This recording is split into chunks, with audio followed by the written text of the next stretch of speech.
Aħna bħala trade union irridu narfu, naqraw iż-żminijiet u obbligati li nirrispondu bis-servizz tagħna u bl-idejat tagħna tfassil tal-politika, speċjalment il-politika tax-xogħol.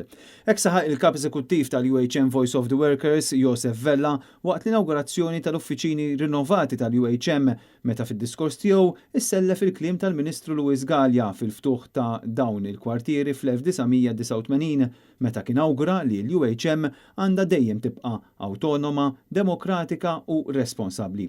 Għall-inaugurazzjoni tal-immodernizzar li sar fil-bini tal-UHM kien hemm preżenti fost oħrajn il-kap tal-Partit Nazzjonalista Bernard Grech.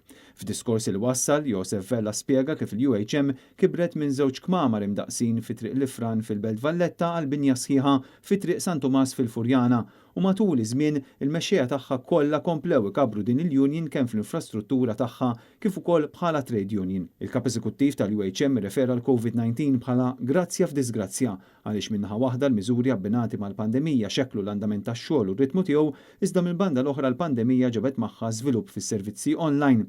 Josef Vella għamel referenza wkoll għaż-żgħażagħ ta' pajjiżna li qed jonqsu mis-servizzi marbutin mal-kostruzzjoni u semma l-fatti li l-barranin qed jimlew il-vojt fejn jidħlu nies tas-sena u tekniċi.